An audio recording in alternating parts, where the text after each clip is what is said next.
Well, my name is Martin Easley. The name of the business is NesCorp, and it's a acronym for the National Educational Support Corporation. And what we do, it's the basic function is to help people get into the job or the career that's to their liking. And oftentimes that's like a massive challenge given the labor market. So we want to make people's skills better. And that kind of goes back to, I initially started this because I was doing lectures and things across the country with different organizations, and I would notice that dealing with some of the people who were in these lecture circuits or these classes, they couldn't understand some of the language and some of the nomenclature that I'm using, but it's the industry that we're all in at the time. And so I said, you know what, we have a functional literacy issue. And I say functional in terms of the job and how people understand either the written word or the spoken word. And so that was kind of the driver. So we service clients, we try to help them get job training. And along the way, we try to put drips of education, if you will, in it without it looking like education. And so that's essentially what we try to do. And we've been fairly, I would say, successful in doing that. But that's the crux in it, in short. Yeah, that's the core of the business. How did you get into this? You said you started doing public speaking. Well, kind of what was the path that led you? I blame my mom. I'm sorry, I didn't mean to cut you off. No, but good. I blame my mom for whatever reason. And I know, I kind of in the back of my mind, I know, but she would always have me reading, but she was an educator. Right. So she did that at home. If, like I would mention, if you were my friend and we were going to go out and play, you came over my house to get me out of the house, you had to read something, and so did I. And then you had to just not read it, but you had to articulate or tell her what was it about, give her your thoughts. It was really an arduous process, for real. I was like, don't do this. But it sounds like she set you up with a good foundation. I think she of did. Reading, yeah. She did. She definitely did, and I appreciate it. I saw her this past weekend, and I tell her, this is the most invaluable thing that you ever did for me. Did you feel like that at the time? No. No. when I was doing it, I know I gave her headache after headache after headache. I was the out of my brother and myself, I'm the I'm the rebellious child, the if you will. One. Yeah, there you go, the wild one. Yeah. But nonetheless, she stayed, steady with the goal, and ultimately I ended up training people and teaching people. I was in a classroom with Department of Labor, Serato Group, and it was just beneficial overall, and I'm still thankful for it. But I'm still learning, right. Every day, and that sounds cheesy. No. But the reality of it is there's just this cacophony of information and now with the phones and our digital environments, it's just a lot, and you can be on overload all of the time. But I do appreciate it. It was the catapult for me to start doing public speaking. She had me started out doing like poetry, reciting poetry. Mm-hmm. Then we did, public speaking. Then I got into history, sociology, all of those things, and it was beneficial. Of course, at minimum. Yeah. So that kind of led you to where you are today with your company? That did, because when she started me out, the issue of literacy, and actually when you think about it in this country and how we perform, literacy and numeracy are challenges. Mm-hmm. They have been for a while, and so I decided to go the route of attacking literacy through the career path. Okay. And like I say, we try to do it where it doesn't look like literacy, or doesn't look like a standardized classroom, because we know at the end of the day how that's worked for us. How do you guys go about doing that? So we'll basically do it through small programmatic pieces. Like right now we have a partnership with Google, so we do the Google scholarships. And if somebody, we interface. If you're a student and you're online, it's all online training. But I like to interface with you, and I like to get to know you. And then I like to to find out without bashing you where are the deficiencies without making or putting you on the spot, if you will, for what deficiencies could be. Typically what a standardized test or something will do, as I've always been one to say this, not to digress, but what's behind the eyes, we never know. You know, and when you get into that part, then you have the ability to instruct or help or coach or whatever the case may be, because essentially it's almost like it's a poem. We wear the mask, and because of the way societal norms, folk ways, and all of those things can come into play with a person, it's a little challenge, and I know it's challenging, or it can be challenging for one to say, hey, these are my deficiencies, hey, this is where I need work, or whatever the case may be, for just a basic job function, just basic communications. And so that's ultimately always the driver, and so we do a checks and balance to see if we find a deficiency here, I'm going to try to approach it in a way that's not intimidating to one. And that looks different with everybody. Sure. Because everybody comes from obviously a different background. Sure, it gets intimidated by different things. Exactly. Yeah. That's definitely the case. Yeah. Definitely. But what do you find most rewarding about what you do? Most rewarding, seeing somebody with a success.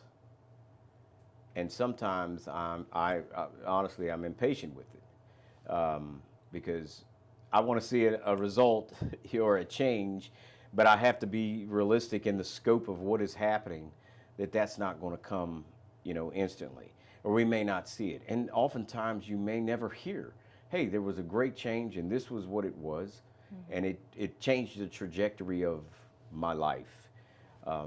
And you ask that, and I say that in that sense because I had a student when I was with the Job Corps centers, with the Serato Corporation and the Department of Labor.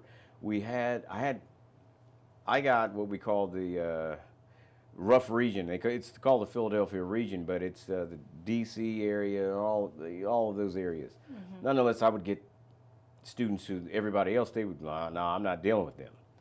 Well, at the end of the day, I just had a student just called me, and this was rewarding, as to your point or to your question.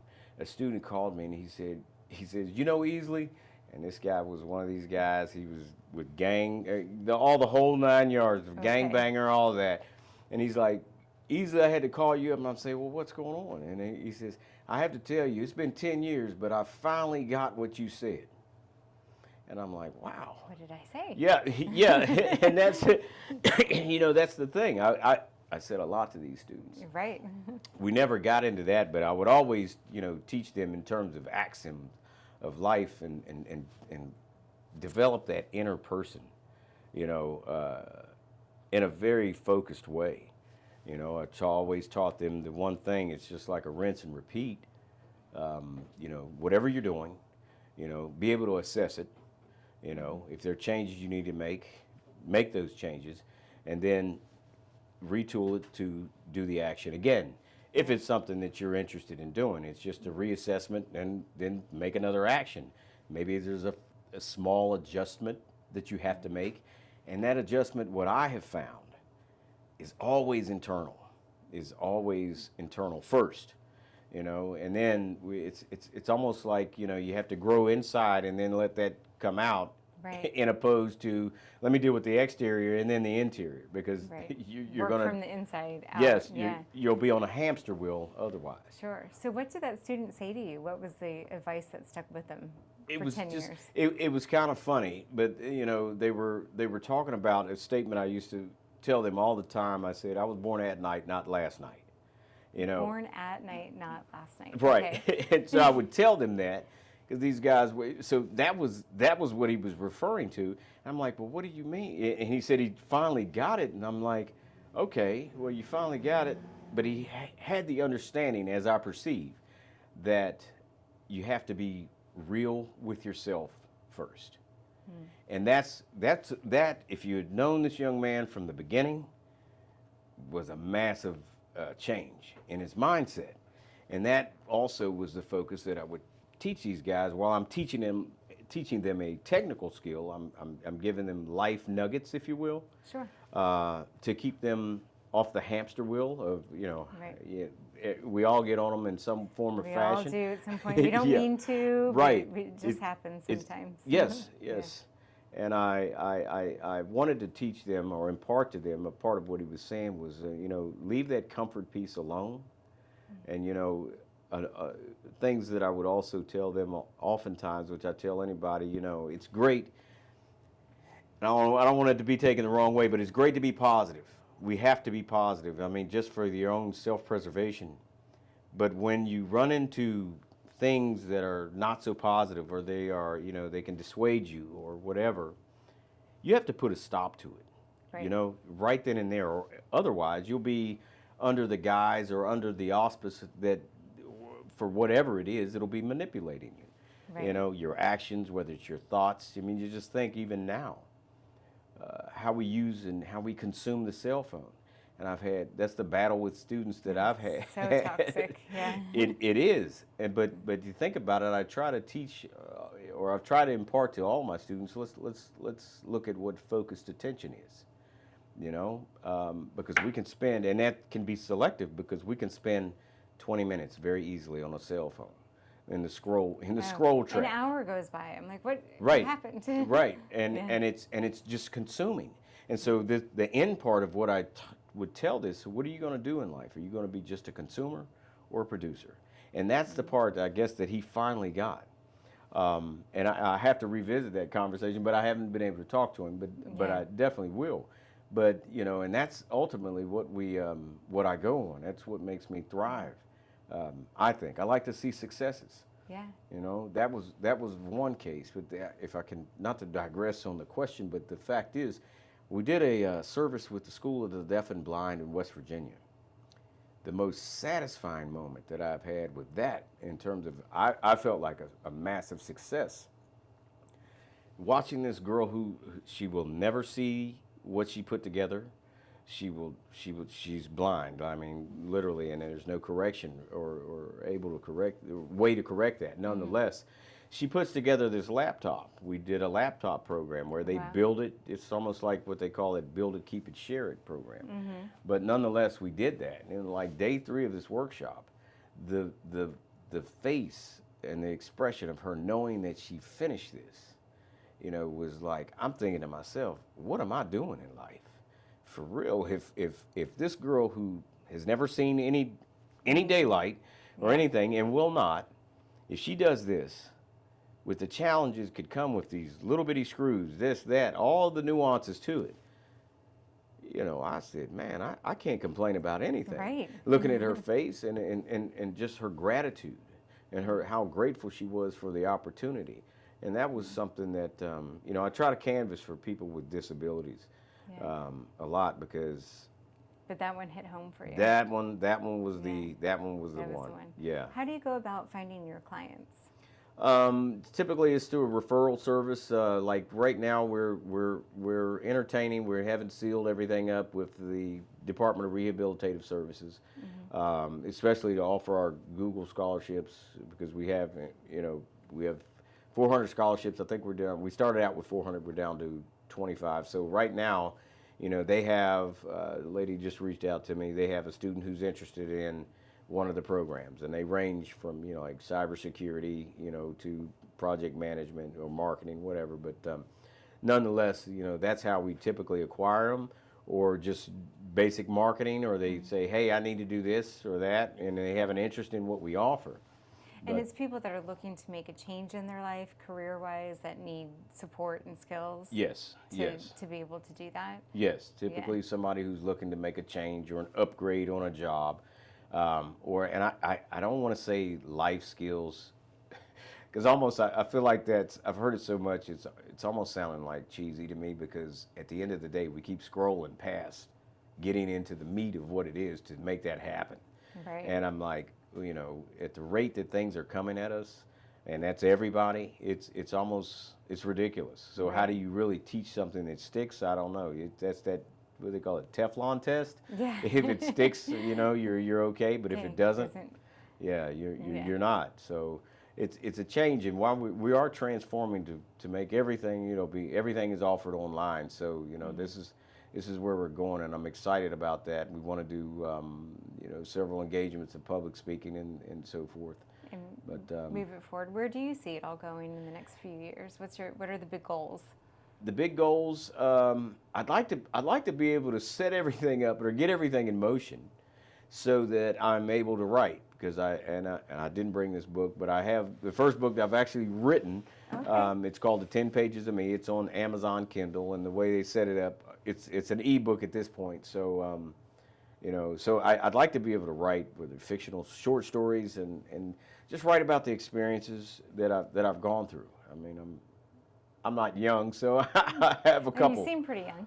I appreciate that. Yeah. But so I'd like to be able to take some time, and then I have kids and they're all in Florida, but they're all grown now.